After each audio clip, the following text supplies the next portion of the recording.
Bonjour, bienvenue dans notre petite promenade dans l'Europe du XVe siècle. Aujourd'hui, nous atterrissons à Venise, la ville où Aldemanius s'est installé pour faire son travail d'imprimeur. Pourquoi donc s'est-il installé à Venise? Venise n'est pas à proprement parler une ville d'intellectuels. Alors, que se passe-t-il donc à Venise pour que Aldemanius choisisse de s'y installer?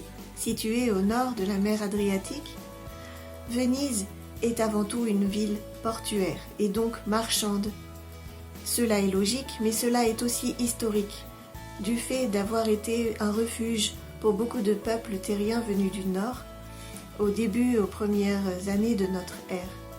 Ensuite, l'identité de Venise s'est construite autour de Byzance. C'est une ville byzantine et son urbanisme ainsi que sa structure politique de cité italienne s'est vraiment construite sur ce plan, sur ce fondement.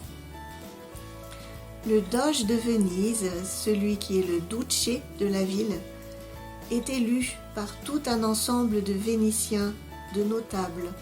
Et les règles d'élection ne sont pas faciles à comprendre pour nous, il faut plusieurs étapes d'élection. Lorsqu'une étape est franchie, il faut lui en ajouter une autre avec d'autres règles encore très particulières. Je dirais en riant que c'est à peu près aussi compliqué que les règles de jeu de baseball américain. Et l'urbanisme de la ville montre clairement qu'il n'est quasiment pas possible d'échapper au pouvoir politique et policier.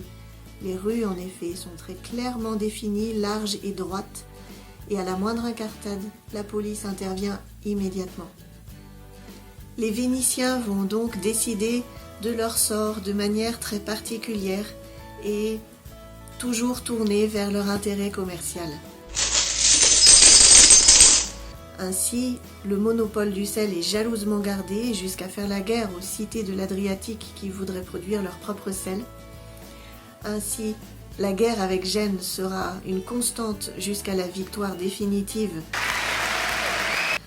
fin XIVe siècle de Venise sur Gênes. Et enfin, les richesses affluent tellement dans cette ville qu'il faut une décision au XVIe siècle du doge de peindre toutes les gondoles en noir pour éviter les démonstrations excessives de richesse. Il est donc naturel qu'Aldemanius choisisse Venise pour s'installer et démarrer son travail d'imprimeur. Venise a ouvert ses portes depuis plusieurs dizaines d'années à des entrepreneurs en typographie, un petit peu comme maintenant la révolution numérique a ouvert des portes. À la même époque, on voit aussi apparaître de nouvelles perspectives et le métier n'est pas encore réglementé.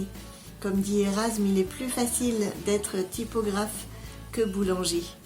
Et Aldemanius sait qu'il y a de la matière, il y a des manuscrits à imprimer, il y a des personnes, il y a des investisseurs, il y a de quoi trouver de la main-d'œuvre, et de tout cela, je pourrai avec joie vous parler la prochaine fois. À bientôt donc.